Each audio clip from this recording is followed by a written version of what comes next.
पार्वती की तपस्या सफल हुई, शिव ने उन्हें स्वीकार कर लिया। यह समाचार पूरे ब्रह्मांड में फैल गया। देवलोक, ऋषिलोक, गंधर्वलोक सब में उत्सव जैसा वातावरण बन गया, क्योंकि ये विवाह साधारण नहीं था, ये आदिशक्ति और आदियोगी का मिलन था। शक्ति और शिव का एक होना था। देवताओं में हर्षोल्लास। देवता इंद्र, वरुण, अग्नि, वायु सब कैलाश पहुंचे। उन्होंने बड़े आदर से शिव का अभिवादन किया और कहा, भगवान, अब समय है कि हम इस ब्रह्मांडीय विवाह का आयोजन प्रारंभ करें। इंद्र ने तुरंत आदेश दिया कि देवदूत सभी लोकों में ये शुभ समाचार फैलाएं। शिव और पार्वती का विवाह होने जा रहा है। अप्सराएं नृत्य करने लगी, गंधर्वों ने मधुर गीत गाए, सिद्ध और चरण अपनी दिव्य वीणाएं बजाने लगे। हिमालय पर्वत पर उत्साह। जब हिमालय को पता चला कि उनकी पुत्री पार्वती का विवाह स्वयं महादेव से होना तय हुआ है, तो उनका हृदय गर्व और आनंद से भर उठा। उन्होंने अपनी पत्नी मैना को ये समाचार दिया। माता मैना ने अपनी पुत्री को गले लगा लिया। उनकी आंखें खुशी से छलक पड़ीं। बेटी, तुम्हारी तपस्या रंग लाई। तूने संसार के सबसे महान, सबसे पवित्र और सबसे सच्चे पति को पाया। उन्होंने तुरंत देवकन्याओं को बुलाया। तैयारी शुरू करो, महल सजाओ, द्वार पुष्पों से भर दो और पर्वतों पर दीपक जलाओ। चारों ओर दिव्य उत्साह फैल गया। शिव के लिए विशेष निमंत्रण। नारद मुनि स्वयं कैलाश पहुंचे और बोले, भगवान, हिमालय ने आपको सम्मान सहित विवाह हेतु निमंत्रण भेजा है। शिव मुस्कुराए, मैं अवश्य चलूंगा नारद, लेकिन एक प्रश्न उठ खड़ा हुआ। शिव का स्वरूप श्मशानवासी, भस्मधारी, रुद्र स्वभाव। यदि वे ऐसे ही विवाह में पहुंच गए तो मीना माता अवश्य घबरा जाएंगी। नारद जी ने विनम्रता से कहा, भगवान, कृपा कर अपनी दिव्य स्वरूप में पधारिए, ये उत्सव का अवसर है। शिव ने हंसकर कहा, नारद, मैं भी अपने भक्तों की भावनाओं का सम्मान करता हूँ। शिव की अनोखी बारात की तैयारी। कैलाश पर सभी गणों में हलचल मच गई। ये बारात किसी राजा की नहीं, बल्कि महादेव की थी, इसलिए ये भी अद्भुत ही होनी थी। नंदी बैल को सजाया गया, उस पर सुनहरी पट्टियां बांधी गईं। भूत, प्रेत, गण, योगी, सिद्ध, किन्नर सब तैयार हुए।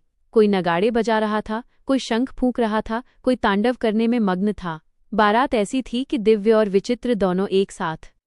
देवताओं द्वारा शिव का श्रृंगार। विष्णु स्वयं आए। उन्होंने शिव को सुंदर वस्त्र पहनाए। ब्रह्मा ने उन्हें विशेष आभूषण भेंट किए। इंद्र ने सुवर्ण मुकुट और दिव्य गजरा प्रस्तुत किया। एक क्षण के लिए शिव नहीं, योगेश्वर राजा जैसे प्रतीत हो रहे थे। उनके गले में नाग अब भी था, पर वह भी दिव्य प्रकाश से चमक रहा था। हिमालय में वैवाहिक मंडप का निर्माण। हिमालय ने आदेश दिया, सभी देवता मिलकर विशाल वैवाहिक मंडप बनाएं। देव वास्तुकार विश्वकर्मा स्वयं आए। सोने और चांदी से मंडप का निर्माण हुआ। चारों ओर पर्वतीय कंदरों पर दीपक जले। कच्चे फूलों से पहाड़ों को सजाया गया। हवा में सुगंध थी, कमल, चंपा, पारिजात। पार्वती को देवकन्याओं ने हल्दी लगाई, फूलों से उनके बाल सजाए और वे दुल्हन के रूप में चमकने लगीं। और अब बारात चलने को तैयार थी। नंदी आगे खड़ा था, गण नाच रहे थे, देवता जयकार कर रहे थे, हर हर महादेव। शिव की अनोखी बारात और माता मैना की परीक्षा। शिव पार्वती विवाह का शुभ दिन आ पहुंचा था। हिमालय पर्वत पर उत्सव का ऐसा वातावरण था जैसा पहले कभी न देखा गया था। देवगण, ऋषि मुनि, गंधर्व, किन्नर सब उत्साहित थे। संसार की सबसे दिव्य बारात निकलने वाली थी। शिव की बारात अद्भुत, विचित्र और दिव्य। कैलाश की ओर से अचानक डमरू की ध्वनि गूंजने लगी। डम डम डम डमरू बाजे और देखा गया स्वयं भगवान शिव नंदी पर आरूढ़ बारात का नेतृत्व कर रहे हैं।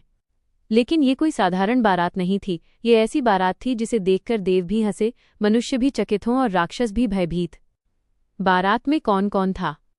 भूत, प्रेत, पिशाच, योगी, नाग, गण, किन्नर, अप्सराएं, सिद्ध, देवता।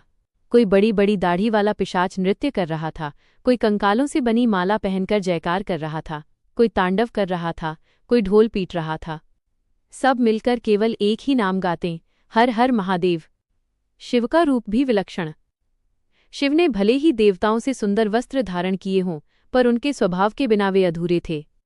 केश बिखरे हुए, शरीर पर भस्म, गले में सांप, माथे पर चंद्रमा और कंधे पर त्रिशूल। उनकी दिव्यता बिखर रही थी, लेकिन साथ ही एक रौद्र आकर्षण भी। देवगण बारात का आनंद ले रहे थे, पर एक चिंता बनी हुई थी।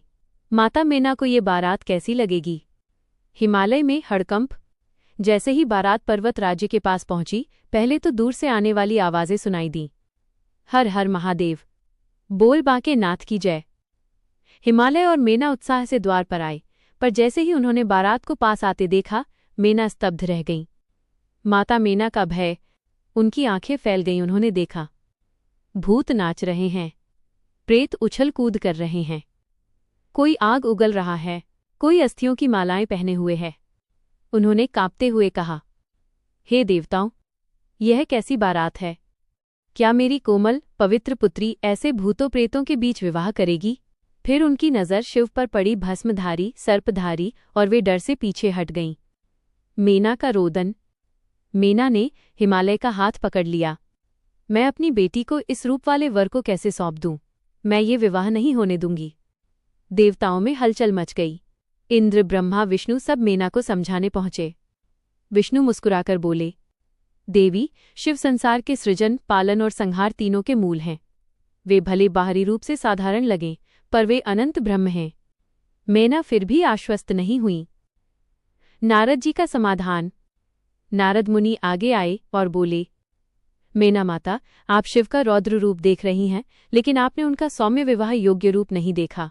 कृपा कर उनसे विनती करें कि वे अपना दिव्य स्वरूप दिखाएं। मेना ने कांपती आवाज में कहा, अगर आप पार्वती के पति बनना चाहते हैं तो कृपा कर अपना शांत और सुंदर रूप दिखाएं। शिव का दिव्य मनमोहक रूप। शिव मुस्कुराए। एक क्षण में उनका रौद्र वेश विलीन हो गया। अब वे चमकदार रूप, तेजोमय देह, रेशमी वस्त्र, स्वर्ण मुकुट, कोमल मुस्कान और नेत्रों में करुणा के साथ खड़े थे। उनके चारों ओर दिव्य प्रकाश फैल गया। अप्सराएं स्तब्ध, देवगण भाव विभोर और माता मेना नतमस्तक हो गईं। महाराज, अब मैं निश्चिंत हूं। अब मैं अपनी पुत्री आपको सौंपने के लिए तैयार हूं। पूरा हिमालय जयकारों से गूंज उठा। हर हर महादेव, उमा महेश्वर की जय। शिव पार्वती का दिव्य, भव्य और ब्रह्मांडीय विवाह। माता मेना अब आश्वस्त थीं।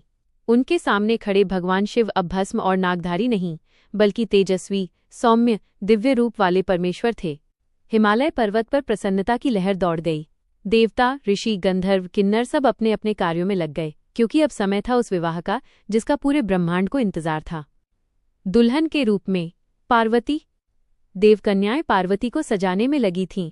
उनके हाथों में मेहंदी रची थी, पैरों में महावर, गले में मणियों की माला और बालों में चंपा जैस्मीन के फूलों की झड़ी। उनका मुख चंद्रमा की तरह शांत और चमकीला था। उनके नेत्र धीरे से झुके हुए, पर भीतर अनोखी खुशी और श्रद्धा लहराती थी। देवियां बोलीं, देवी, आज आप केवल हिमालय की पुत्री नहीं, स्वयं शक्ति का रूप बनकर अपने शिव से मिलन करने जा रही हैं। पार्वती ने मुस्कुराकर कहा, मेरा जीवन अब पूर्ण होने जा रहा है। शिव बारात का आगमन, दिव्य रूप में। शिव नंदी पर आरूढ़ होकर अब अपने दिव्य वर रूप में चल रहे थे। बारात से निकलती जयकार, हर हर महादेव, हिमालय की विशाल घाटियों में गूंज रही थी। बारात में देवता शंख बजा रहे थे, गंधर्व संगीत सुना रहे थे, किन्नर नृत्य कर रहे थे, ऋषि मुनि मंत्र जप रहे थे, भूतगण अनुशासन में पीछे पीछे चल रहे थे। आज सब शिव के लिए एक थे। विवाह मंडप का दिव्य दृश्य। विश्वकर्मा द्वारा बनाया गया मंडप स्वर्ण, रत्नों और पुष्पों से चमक रहा था। चारों ओर पारिजात की सुगंध, मणियों का प्रकाश, गंगा की धारा से सिंचित भूमि और देवताओं द्वारा उत्पन्न दिव्य प्रकाश। पर्वत जैसे लग रहा था कि आज स्वयं भी उत्सव मना रहे हों। विवाह विधि ब्रह्मा द्वारा संपन्न। जब शिव और पार्वती मंडप में पहुंचे, वहां स्वयं ब्रह्मा पुरोहित बने। विष्णु, इंद्र, सूर्य, चंद्र सब साक्षी बने। ब्रह्मा बोले, आज शक्ति और शिव का मिलन हो रहा है। यह मिलन केवल दो रूपों का नहीं, बल्कि सृष्टि के संतुलन का आधार है। फिर विधियां शुरू हुईं। मंगल स्नान, गणेश पूजन, वरमाला, अग्नि के सामने 7 फेरे, मंत्रोच्चार और अंत में कन्यादान। कन्यादान माता मेना और हिमालय की भावनाएं। हिमालय ने कांपते हुए पार्वती का हाथ शिव के हाथ में रखा। उनकी आंखों में आंसू थे, खुशी के भी और बेटी से बिछड़ने के भी। मेना बोली, भगवन, मेरी बेटी को सदैव खुश रखिए। यह संसार की सबसे पवित्र कन्या है। शिव ने कोमल स्वर में कहा, देवी, पार्वती केवल आपकी पुत्री नहीं, वह मेरी अर्धांगिनी, मेरी शक्ति, मेरी आत्मा है। मैं उसे जीवन भर सम्मान दूंगा। मीना का हृदय पिघल गया। उन्होंने भावुक होकर सिर झुका दिया। 7 फेरे। अग्नि के सामने शिव और पार्वती ने 7 फेरे लिए, हर फेरा ब्रह्मांड के नियमों जैसा स्थिर। पहला फेरा धर्म, दूसरा फेरा समृद्धि, तीसरा प्रेम, चौथा ज्ञान, पांचवां संतान, छठा स्वास्थ्य, सातवां 7 जन्मों का बंधन। हर मंत्र आकाश में गूंजता, चारों दिशाएं पवित्र हो जातीं। दिव्य जयकार। जैसे ही 7 फेरे पूरे हुए, पूरे हिमालय में गूंज उठी एक दिव्य आवाज, शिव पार्वती विवाहित, ॐ नमः शिवाय, उमा महेश्वर की जय।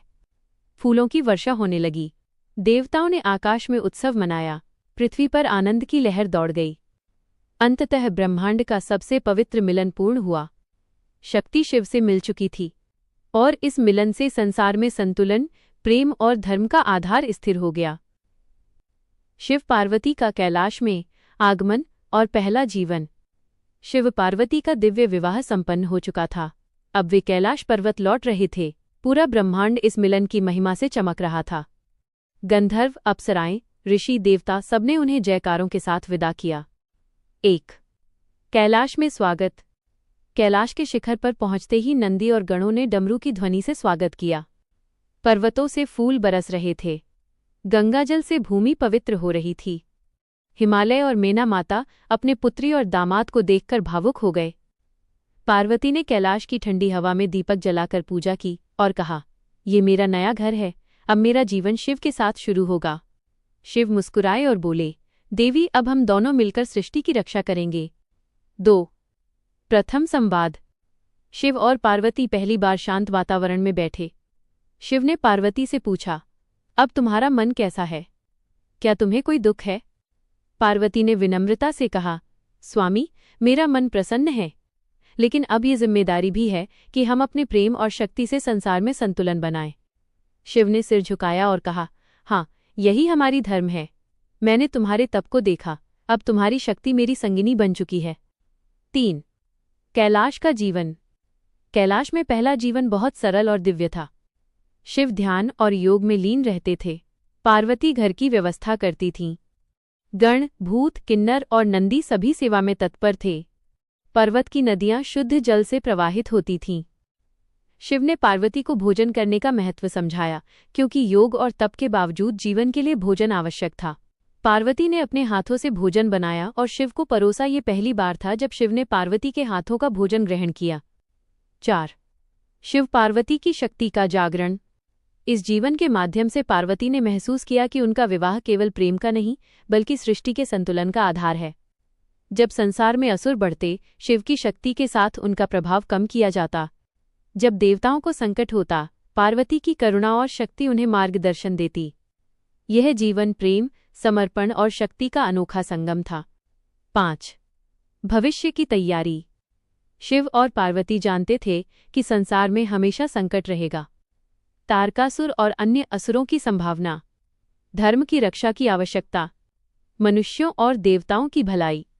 इसलिए उन्होंने मिलकर सृष्टि की सुरक्षा, प्रेम और शक्ति के संतुलन की नींव रखी। पार्वती ने कोमल स्वर में कहा, स्वामी, हम दोनों मिलकर संसार की रक्षा करेंगे। तुम ध्यान और योग में रहो और मैं शक्ति और ममता से सभी को मार्गदर्शन दूंगी। शिव ने मुस्कुराकर सहमति दी। ऐसा ही होगा देवी। पार्वती का अन्नपूर्णा रूप और जगत पालन। शिव पार्वती का कैलाश पर जीवन स्थिर हो चुका था, पर संसार में अभी भी संकट, भूख और अज्ञान फैला हुआ था। देवताओं और ऋषियों ने पार्वती से कहा, देवी, अब आपके ज्ञान, शक्ति और करुणा से संसार में संतुलन बनाएं। पार्वती ने मन ही मन सोचा, यदि शिव ध्यान में हैं और मैं शक्ति हूं, तो क्यों न मैं स्वयं संसार के लिए पोषण का रूप बनूं। 1 अन्नपूर्णा रूप का जन्म। एक दिन पार्वती ने शिव से कहा, स्वामी, संसार में जो भी भूखा है उसे भोजन देना आवश्यक है, इसलिए मैं अन्नपूर्णा रूप में प्रकट होकर सभी को भोजन दूंगी। शिव मुस्कुराए और बोले, देवी, यह कार्य अत्यंत पुण्यकारी है। तुम संसार को जीवन दोगी और साथ ही उसे धर्म, ज्ञान और शक्ति से भी जोड़ोगी। इस प्रकार पार्वती अन्नपूर्णा बन गईं। उनके हाथ में चक्र नहीं, बल्कि अन्न का भंडार और कड़ा कटोरा था। सभी जीव, देवता और मनुष्य उनके चरणों में भोजन ग्रहण करते, भूख मिटती और साथ ही संतुलन भी बनता। 2. जगत पालन। अब पार्वती ने यह तय किया, सिर्फ भोजन ही नहीं, संसार के प्रत्येक प्राणी का पालन करें। ऋषियों को ज्ञान और तप में मार्गदर्शन देती, देवताओं को संकट में संतुलन दिखाती, मनुष्यों को धर्म और कर्म के रास्ते दिखाती, असुरों के अत्याचार को रोकने के लिए उग्र रूप धारण करती। यह जगत पालन उनके जीवन का मुख्य उद्देश्य बन गया। 3. उग्र रूप काली और दुर्गा। जब असुर अत्याचार बढ़ाते तब पार्वती उग्र रूप धारण करती। काली रूप असुरों को भस्म करती, दुर्गा रूप भय और दुष्टता का अंत करती। उनका उग्र रूप संसार में न केवल भय उत्पन्न करता बल्कि असुरों का नाश और धर्म की रक्षा करता। देवता और मनुष्य उनके साथ सुरक्षित रहते, उनकी ममता और शक्ति दोनों समान रूप से प्रकट होती। 4. शिव और पार्वती का संयुक्त कार्य। शिव ध्यान और योग में रहते जबकि पार्वती शक्ति और ममता से संसार की रक्षा करती। वे कहते, शिव और शक्ति का मेल ही सृष्टि की रक्षा करता है। जहाँ शक्ति और प्रेम है वहाँ संसार सुरक्षित है। कैलाश पर दोनों मिलकर धर्म का पालन कराते, ज्ञान फैलाते, शक्ति का संतुलन बनाए रखते और जब आवश्यकता होती तो असुरों का नाश भी करते। 5. मानव जीवन में मार्गदर्शन। पार्वती केवल देवताओं की नहीं, सभी जीवों की माता बन गईं। भूखे को भोजन देती, धर्म के मार्ग दिखाती, संकट में शरण देती। इस प्रकार उनके अन्नपूर्णा रूप, उग्र रूप और कोमल रूप ने संसार को प्रेम, शक्ति और सुरक्षा का मार्ग दिखाया। काली रूप असुरों का विनाश और पुत्रों का पालन। शिव पार्वती का कैलाश में जीवन दिव्य रूप में चल रहा था। संसार में अभी भी असुरों का आतंक था। तारकासुर, सिंहासुर और अन्य राक्षस धर्म को नष्ट कर रहे थे। देवता और मनुष्य पार्वती से सहायता की प्रार्थना करने लगे। 1. काली रूप का प्रकट होना। पार्वती ने देखा कि असुर अत्यधिक शक्तिशाली हो गए हैं, अब शांति के उपाय काम नहीं कर रहे। उन्होंने मन ही मन कहा, यदि दया से नहीं रुकेंगे तो उग्र शक्ति दिखानी होगी। और उस क्षण काली रूप प्रकट हुआ। शरीर गहरा नीला काला, जटाओं में रौद्र शक्ति, आंखें लाल और प्रचंड, हाथों में तलवार और भाला, पैर भूमि पर फैला, पांव से असुरों का विनाश। काली रूप देखकर असुर भयभीत हो गए। देवता भी स्तब्ध पर सुरक्षित महसूस करने लगे। 2. असुरों का वध। काली रूप ने युद्ध आरंभ किया, असुरों को एक झटके में ढेर किया, उनके किले तोड़ डाले, उनकी सेना भस्म में परिवर्तित हो गई। काली रूप का ये आक्रामक रूप केवल विनाशकारी नहीं बल्कि धर्म की रक्षा का प्रतीक भी था। देवता और मनुष्य पुनः सुरक्षित हुए, धर्म की स्थिरता कायम हुई। 3. पुत्रों का पालन। कार्तिकेय और गणेश। पार्वती ने अपने जीवन का एक बड़ा उद्देश्य पूरा किया, देवताओं की मदद के लिए पुत्रों का पालन। कार्तिकेय स्कंद कुमार, युद्ध और वीरता का प्रतीक, असुरों का विनाश करने वाला सेनापति, देवताओं के नेतृत्व में धर्म की रक्षा करता। गणेश विनायक एकदंत, बुद्धि, ज्ञान और बाधा निवारण का देवता, सभी मनुष्यों और देवताओं के मार्गदर्शक, सृष्टि में धर्म और विज्ञान का संतुलन बनाए रखने वाला। पार्वती ने दोनों को प्रेम, शक्ति और करुणा से पाला। उनका पालन केवल मातृत्व नहीं बल्कि सृष्टि की रक्षा और धर्म की स्थापना भी था। 4. शिव पार्वती का संयुक्त कार्य। अब कैलाश में शिव ध्यान और योग में लीन और पार्वती शक्ति और जगत पालन में सक्रिय। असुरों का विनाश, धर्म की रक्षा, मनुष्यों और देवताओं के लिए मार्गदर्शन, आहार, शिक्षा और ज्ञान का प्रसार। सृष्टि का संतुलन बना रहा। शिव और शक्ति का मेल जगत को स्थिर करता रहा। 5. भविष्य की नींव। पार्वती के अन्नपूर्णा, काली, दुर्गा और कोमल रूप ने यह संदेश दिया, सच्चा प्रेम और शक्ति केवल व्यक्तियों तक सीमित नहीं बल्कि संसार के कल्याण के लिए होना चाहिए। जब धर्म खतरे में हो तो उग्र होना भी आवश्यक है और जब प्रेम और पोषण की आवश्यकता हो तो ममता दिखाना भी उतना ही आवश्यक है। देवी पार्वती के विविध रूप और सृष्टि में संतुलन। शिव पार्वती का कैलाश में जीवन संतुलित और दिव्य रूप में चल रहा था। संसार में असुर नष्ट हुए, धर्म की स्थापना हुई और देवता तथा मनुष्य सुरक्षित हुए। लेकिन पार्वती का कार्य केवल यही नहीं था, उनका उद्देश्य था सृष्टि में संतुलन बनाए रखना, धर्म का प्रचार करना और भक्तों को शिक्षा देना। 1. पार्वती के विभिन्न रूप। देवी पार्वती केवल अन्नपूर्णा, काली या दुर्गा रूप में ही नहीं थीं। उनके अनेक रूप थे जो भक्तों के लिए अलग अलग संदेश देते थे। अन्नपूर्णा संसार के सभी जीवों को भोजन देती, भूख मिटाती और संतुलन बनाए रखती। प्रतीक ममता और पोषण। काली असुरों और दुष्टों का विनाश करती, धर्म की रक्षा करती। प्रतीक शक्ति और साहस। दुर्गा संकट में रक्षा और साहस का प्रतीक, भक्तों के लिए आशा और सुरक्षा प्रदान करती। प्रतीक साहस और विजय। सत्यवती बटा कोमल पार्वती प्रेम, करुणा और शिक्षा का स्वरूप, भक्तों का मार्गदर्शन करती। प्रतीक ममता, ज्ञान और प्रेम। 2. भक्तों के लिए शिक्षा। पार्वती ने अपने जीवन और कर्मों से कई संदेश दिए। 1. सत्य और धर्म का पालन करें, संकट में भी धर्म न छोड़ें। 2. सहनशीलता और तपस्या से शक्ति प्राप्त होती है, कठिन परिश्रम और संयम से सफलता मिलती है। 3. सच्चा प्रेम बल देता है, प्रेम में शक्ति और धैर्य दोनों होते हैं। 4. शक्ति का सही उपयोग करें, केवल व्यक्तिगत लाभ के लिए नहीं बल्कि दूसरों और संसार के कल्याण के लिए। 3. शिव पार्वती का संयुक्त मार्गदर्शन। शिव ध्यान और योग में लीन रहते और पार्वती शक्ति और ममता के माध्यम से संसार का मार्गदर्शन करती। भक्तों के लिए शिक्षा, असुरों के लिए भय, मनुष्यों और देवताओं के लिए संतुलन। शिव और पार्वती का यह मेल संसार के प्रत्येक जीव के लिए प्रेरणा बन गया। 4. पूजा और आराधना का महत्व। देवी पार्वती के रूपों की पूजा करने से भक्तों की सभी बाधाएं दूर होती, ज्ञान और विवेक की प्राप्ति होती, धर्म और शांति की स्थापना होती, संकट में रक्षा मिलती। पार्वती ने स्वयं यह निर्देश दिया कि भक्ति, प्रेम और धर्म के मार्ग पर चलकर ही सच्चा कल्याण संभव है। 5. भविष्य की तैयारी। पार्वती के इन रूपों ने ब्रह्मांड को यह संदेश दिया, सृष्टि में शक्ति, प्रेम, ममता और धर्म का संतुलन आवश्यक है। भक्तों को मार्गदर्शन देना, असुरों को नियंत्रित करना और जीवन में सच्चाई और तपस्या अपनाना ही सच्चा कल्याण है। देवी पार्वती के विविध रूप और सृष्टि में संतुलन। शिव पार्वती का कैलाश पर जीवन अब पूर्णता की ओर अग्रसर था। संसार में असुरों का विनाश, धर्म की स्थापना और भक्तों की रक्षा हो चुकी थी। लेकिन पार्वती का कार्य केवल इतना नहीं था, उनका उद्देश्य था सृष्टि में संतुलन बनाए रखना और सभी जीवों के लिए मार्गदर्शन करना। 1. देवी के प्रमुख रूप और उनके संदेश। अन्नपूर्णा भूखे को भोजन देना, जीवन की रक्षा करना। संदेश ममता और पोषण। काली असुरों का विनाश, धर्म की रक्षा। संदेश साहस और शक्ति। दुर्गा संकट और युद्ध में विजय। संदेश धैर्य और पराक्रम।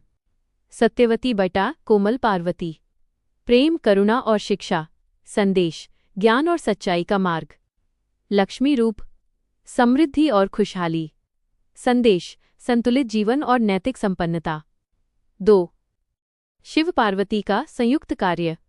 शिव ध्यान और योग में लीन रहते और पार्वती शक्ति, ममता और करुणा से संसार का मार्गदर्शन करती। वे मिलकर असुरों और दुष्टों का नाश करते, धर्म और सत्य की स्थापना करते, मनुष्यों और देवताओं के लिए मार्गदर्शन देते, संतुलन और समृद्धि बनाए रखते। यह संयुक्त शक्ति सृष्टि में स्थिरता और आनंद का आधार बनी। 3. भक्ति और पूजा का महत्व। पार्वती ने भक्तों को यह शिक्षा दी। 1. सत्य और धर्म का पालन। 2. सहनशीलता और तपस्या से शक्ति प्राप्त होती है। 3. सच्चा प्रेम और समर्पण जीवन को पूर्ण बनाता है। 4. शक्ति का सही और धर्मसंगत उपयोग। पार्वती की भक्ति करने से जीवन में बाधाएं दूर होतीं, ज्ञान और विवेक मिलता, धर्म और शांति का मार्ग स्पष्ट होता, संकट में सुरक्षा मिलती। 4. सृष्टि में संतुलन की स्थापना। पार्वती के अन्नपूर्णा, काली, दुर्गा, कोमल और लक्ष्मी रूपों ने ये संदेश दिया, सृष्टि में शक्ति, ममता, प्रेम और धर्म का संतुलन आवश्यक है। भक्ति, तपस्या और नैतिकता से ही जीवन में वास्तविक कल्याण संभव है। शिव और पार्वती का संयुक्त कार्य संसार के लिए प्रेरणा बन गया। उनकी शक्ति और प्रेम से जीवन सुरक्षित और संतुलित हुआ। 5. समापन संदेश। जीवन में कठिनाई और संकट आए तो साहस और शक्ति अपनाएं, प्रेम और ममता के साथ दूसरों की सहायता करें। धर्म और सत्य के मार्ग पर चलना ही सच्चा कल्याण है। देवी पार्वती के विभिन्न रूप हमें सिखाते हैं कि जीवन में संतुलन, ज्ञान और शक्ति आवश्यक है।